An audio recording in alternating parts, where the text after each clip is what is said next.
السلام علیکم دوستو، کیسے ہیں آپ سب؟ امید کرتا ہوں خیریت سے ہوں گے۔ اللہ تعالیٰ آپ کو ہمیشہ ہنستا مسکراتا رکھے، آپ کی ہر جائز دعا قبول فرمائے۔ اللہ آپ کو تمام دکھ تکلیف اور پریشانیوں سے محفوظ رکھے اور کبھی بھی کسی کا محتاج نہ کرے۔ Welcome to my channel Naseer centre voice. تمام ویڈیو اپڈیٹس کے لیے نصیر سینٹر وائس کو سبسکرائب کر کے بیل نوٹیفیکیشن کو آن کر دیں، اور اگر آپ کو میری یہ ویڈیو پسند آئے تو ساتھ میں موجود لائک کے بٹن کو بھی پریس کر دیں۔ بہت شکریہ دوستو، بڑھتے ہیں آج کی سٹوری کی طرف۔ دوستو، آپ نے اکثر سنا ہوگا کہ قبرستان کی ہولناک اندھیری راتوں میں سفلی عمل کرنے والے عالم چلہ کشی کیا کرتے ہیں، اور وہ اپنے ارد گرد ایک حفاظتی دائرہ بنا لیتے ہیں تاکہ ان پر وہ جنات حملہ آور نہ ہو سکیں جن جنات کو اپنے قبضے میں کرنے کے لیے یہ علم کر رہے ہوتے ہیں۔ اگر اس وقت کوئی عام انسان انہیں یہ چلہ کشی کرتے دیکھ لے، اس وقت ایسے ہولناک منظر پیش آ رہے ہوتے ہیں کہ انسان کی روح تک کانپ جائے۔ ایسا ہی ایک دل دہلا دینے والا واقعہ ہمیں شاہد نے کراچی سے بھیجا ہے۔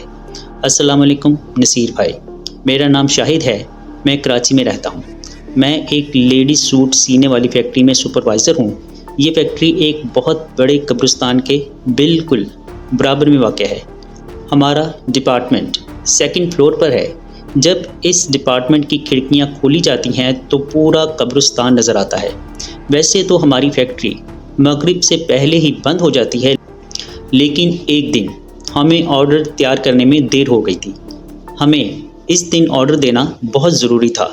رات کو 9 بجے تک آرڈر کمپلیٹ کر لیا گیا۔ ہم نے رات 12 بجے کا ٹائم دیا تھا، لیکن کچھ پتہ نہ تھا کہ ڈیلیوری لینے والا بندہ کس وقت آئے، تو مجبوراً مجھے اور ایک چوکیدار کو رات کو فیکٹری میں ہی رکنا تھا۔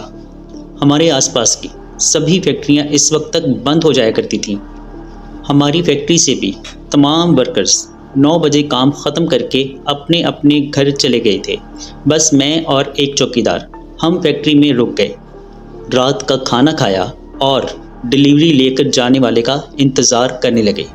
تقریباً رات 11 بجے اس کا فون آیا، وہ ڈیلیوری لینے 12 بجے نہیں آ سکے گا، اس کو دیر ہو جائے گی، ہو سکتا ہے کہ صبح کے 5 بھی بج جائیں۔ کیونکہ ہماری فیکٹری سے ڈائریکٹ شپمنٹ جانی تھی، لہٰذا میں اور چوکیدار ہم دونوں سونے کے لیے لیٹ گئے کہ نہ جانے ڈیلیوری لینے والا بندہ کب تک آئے۔ ہم دونوں ہی سو گئے تھے۔ پھر رات کو ایک دم سے بہت زوردار دھماکے کے ساتھ کھڑکی کھلنے کی آواز آئی۔ میری آنکھ کھل گئی، میں ہڑبڑا کر اٹھ کر بیٹھ گیا۔ میں نے دیکھا کہ فیکٹری کی کھڑکی کھلی تھی اور کافی تیز ہوا اندر آ رہی تھی۔ میں اٹھا کہ شاید ہوا کی وجہ سے یہ کھڑکی کھل گئی ہوگی تو اس کو بند کر دوں۔ میں اٹھا تو مجھے دھیان آیا کہ یہ کھڑکی تو قبرستان کی طرف کھلتی ہے۔ میں ایک دم سے اپنی جگہ پر رک گیا۔ میں نے موبائل میں ٹائم دیکھا تو رات کے تقریباً 2:30 بج رہے تھے۔ کھڑکی سے کافی تیز ہوا اندر آ رہی تھی۔ ہم لوگ قبرستان کی طرف یہ کھڑکیاں دن میں بھی کبھی نہیں کھولتے تھے۔ میں نے ڈرتے ڈرتے کھڑکی بند کرنے کے لیے آگے گیا۔ رات کے اس پہر قبرستان میں دیکھنے کی مجھ میں بالکل بھی ہمت نہیں ہو رہی تھی۔ جب میں کھڑکی کے قریب پہنچا تو مجھے باہر سے ایسی آواز آئی جیسے کوئی بول رہا ہے۔ میری تو اوپر کی سانس اوپر اور نیچے کی سانسیں نیچے رہ گئیں۔ میرا دل دھک سے رہ گیا تھا۔ تھوڑی دیر میں بالکل ساکت کھڑا رہا، پھر مجھے احساس ہوا کہ یہ کسی مرد کی آواز ہے اور وہ شاید کوئی منتر پڑھ رہا تھا۔ مجھے بہت تجسس ہوا۔ میں نے ڈرتے ڈرتے کھڑکی سے باہر دیکھا تو ایک کافی گھناؤنا شخص کالے کپڑے پہن کر ایک قبر کے اوپر بیٹھا ہوا تھا، اور اس نے اپنے ارد گرد کسی سفید چیز سے ایک دائرہ بنایا ہوا تھا۔ اس کے سامنے 3 انسانی کھوپڑیاں رکھی ہوئی تھیں اور ان تینوں کھوپڑیوں کے اوپر موم بتیاں جل رہی تھیں۔ حیرت کی بات یہ تھی کہ اتنی تیز ہوا چلنے کے باوجود وہ موم بتیاں بجھ نہیں رہی تھیں۔ شاید وہ کوئی سفلی علم کا جادوگر تھا اور یہاں بیٹھ کر کوئی علم کر رہا تھا۔ مجھے بہت تجسس ہوا کیونکہ میں نے آج تک بہت سنا تھا، لیکن کبھی کسی عامل کو علم کرتے ہوئے نہیں دیکھا تھا۔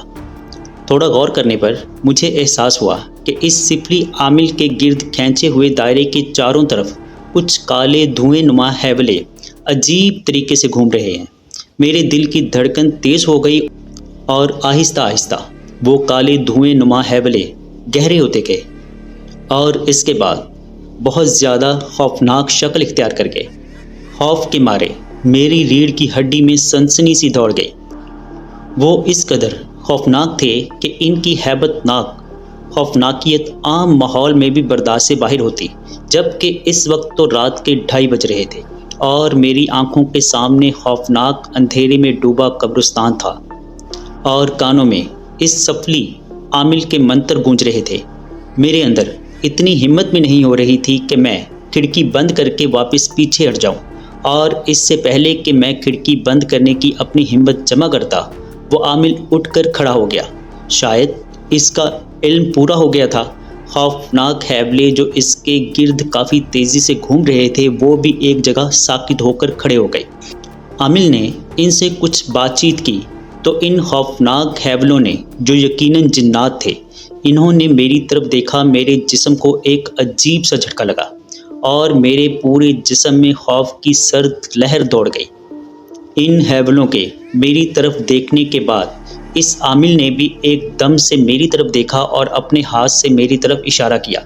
میں نے انتہائی خوف کے عالم میں جلدی سے کھڑکی بند کی اور ایک زوردار چیخ مار کر پیچھے گر گیا۔ میری چیخ سن کر چوکیدار بھی اٹھ کر آ گیا اور گھبرا کر میرے پاس آیا۔ پوچھا کیا ہوا؟ میں نے ٹوٹے پھوٹے الفاظ میں کہا، وہ باہر جنات، وہ عامل، ابھی میں اتنا ہی کہہ پایا تھا کہ جو کھڑکی میں نے ابھی ابھی بند کی تھی اس کے چاروں طرف سے ایک عجیب سا خوفناک کالا دھواں اندر آنا شروع ہو گیا۔ دیکھتے ہی دیکھتے وہ ایک ہیبت ناک مخلوق میں تبدیل ہو گیا۔ وہ مخلوق بہت زیادہ خوفناک تھی۔ اس کی شکل بکرے جیسی تھی اور اس کے ہاتھ پاؤں کتے جیسے تھے اور باقی پورا جسم انسان نما تھا۔ اس کے پورے جسم پر کالے سیاہ بال تھے۔ اس کا رنگ بہت زیادہ گہرا کالا تھا اور اس کی آنکھیں لال سرخ انگاروں کی طرح دہک رہی تھی۔ میں اور چوکیدار اس کو دیکھتے ہی بے ساختہ گرتے پڑتے بھاگے۔ جیسے ہی سیڑھیوں سے نیچے اترے تو ہمارے سامنے پھر وہی مخلوق کھڑی تھی اور انتہائی خوفناک آوازیں نکال رہی تھی۔ ہم نے اپنی پوری طاقت سے پلٹ کر گیٹ کی طرف بھاگنا شروع کر دیا۔ ہم فیکٹری کے مین گیٹ سے باہر نکلے۔ باہر گہرا اندھیرا اور خوفناک سناٹا تھا۔ بھاگ بھاگ کر ہم دونوں کا سانس پھول گیا تھا۔ گیٹ سے نکلتے ہی ہم نے گلی کے ایک طرف بھاگنا شروع کر دیا۔ ابھی ہم تھوڑی دور ہی بھاگے تھے کہ پھر وہی خوفناک مخلوق ہمارے سامنے نمودار ہو گئی۔ میری تو چیخ نکل گئی۔ میں نے بڑی مشکل سے خود کو روکا اور پلٹ کر دوسری طرف بھاگنا شروع کر دیا۔ بھاگ بھاگ کر میری حالت خراب ہو گئی تھی۔ اب مجھے اپنی آنکھوں کے سامنے اندھیرا نظر آنے لگا تھا۔ بڑی مشکل سے میں اپنے آپ کو سنبھال کر بھاگ رہا تھا۔ دوسری طرف بھاگتے ہوئے میں تھوڑی ہی آگے گیا تھا کہ میرے سامنے دوبارہ پھر سے وہی خوفناک مخلوق ظاہر ہو گئی۔ اس دفعہ میں اپنے اوپر قابو نہیں رکھ سکا اور بے ہوش ہو گیا۔ جب مجھے ہوش آیا تو میں اپنے کمرے میں اپنے بستر پر لیٹا ہوا تھا۔ میرے جسم میں کافی درد ہو رہا تھا۔ میں نے دیکھا تو میرے ہاتھ بھی جلے ہوئے تھے۔ میں نے اپنے آس پاس کا جائزہ لیا تو اندازہ ہوا کہ رات ہو رہی ہے۔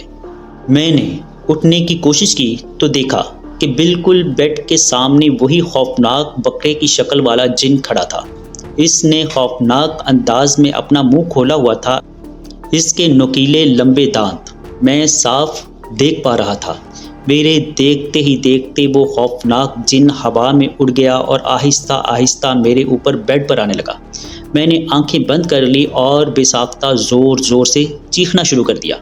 میری چیخ و پکار سن کر سارے گھر والے بھاگتے ہوئے میرے کمرے میں آ گئے۔ میں نے آنکھیں کھول کر دیکھا تو وہ جن غائب ہو چکا تھا۔ میرے گھر والے میرے ارد گرد کھڑے تھے۔ میرے گھر والوں نے بتایا کہ میں صبح اپنی فیکٹری کے پاس ہی بے ہوش پڑا ہوا ملا تھا۔ انہوں نے مجھے ڈاکٹر کو دکھایا تو انہوں نے کہا کہ اس کو آرام کرنے دیں، یہ ہوش میں آ جائے گا، اور میں اب رات کے ٹائم ہوش میں آیا ہوں۔ میں نے اپنے گھر والوں کو رو رو کر اپنے ساتھ گزرا سارا واقعہ سنایا۔ میرا یہ واقعہ سن کر گھر والے بھی سب خوفزدہ ہو گئے۔ انہوں نے کہا کہ صبح ہی کسی عالم کے پاس چلیں گے۔ میرے گھر والے میرے کمرے میں ہی بیٹھ گئے اور ساری رات قرآنی آیات پڑھتے رہے۔ خدا خدا کر کے وہ رات گزری۔ صبح اٹھا گھر والے مجھے ایک عالم کے پاس لے گئے۔ عالم صاحب نے مجھے تعویذ پہنایا اور کہا کہ تمہارا 40 دن تک علاج ہوگا۔ میرے ساتھ جو چوکیدار تھا کسی کو نہیں ملا۔ علاج کے دوران تقریباً 21ویں روز مجھے خواب میں وہ چوکیدار نظر آیا۔ وہ رو رو کر مجھے کہہ رہا تھا کہ مجھے جنات نے اپنے قبضے میں لے لیا ہے، مجھے بچاؤ، میری مدد کرو۔ میں نے عالم صاحب کو اپنے اس خواب کے بارے میں بتایا تو وہ عالم صاحب نے کہا کہ تم اس کی کبھی بھولے سے بھی مدد کرنے کی کوشش نہیں کرنا، یہ جنات کا جھانسا ہے، وہ جنات تمہیں اپنے جھانسے میں پھنسانا چاہ رہے ہیں۔ اگر تم نے کبھی بھی کوئی غلطی کی تو ان سفلی علم میں جگڑے جنات سے کبھی بچ نہیں پاؤ گے۔ خدا جانے اس چوکیدار کا کیا ہوا، مجھے نہیں پتہ چلا، لیکن اللہ کا شکر ہے کہ 40 دن علاج کے بعد میں مکمل صحت یاب ہو گیا۔ میں نے اس فیکٹری سے جاب چھوڑ دی۔ دوبارہ اس فیکٹری میں جانے کی میری کبھی بھی ہمت نہیں ہوئی۔ نہ جانے اس سفلی عالم نے جنات کو میرے پیچھے کیوں لگایا تھا۔ اگر وہ ہمیں مارنا چاہ رہا تھا تو وہ اسی وقت ہمیں مار سکتا تھا، یا اس کے علاوہ کیا وجہ تھی، اس بات کا جواب مجھے آج تک نہیں مل سکا۔ اللہ تعالیٰ سے میری دعا ہے کہ اللہ تعالیٰ ہم سب کی حفاظت فرمائے اور ہم سب کو ایسی شیطانی عملیات سے ہمیشہ ہمیشہ محفوظ رکھے۔ جی دوستو، کیسی لگی آپ کو سٹوری؟ کمنٹ باکس میں اپنی رائے کا اظہار ضرور کیجیے گا۔ اگر آپ یا آپ کے کسی جاننے والے کے ساتھ کوئی ایسا خوفناک ناقابل فراموش واقعہ پیش آیا ہے اور آپ اسے ہمارے ساتھ شیئر کرنا چاہتے ہیں تو نیچے ڈسکرپشن میں موجود میرے واٹس ایپ نمبر یا پھر ای میل ایڈریس پر ہمارے ساتھ شیئر کر سکتے ہیں۔ اپنا اور اپنے گھر والوں کا بہت سا خیال رکھیے گا، مجھے اپنی دعاؤں میں یاد رکھیے گا۔ اللہ نے چاہا تو ملتے ہیں کسی اور خوفناک سٹوری میں، تب تک کے لیے اللہ حافظ۔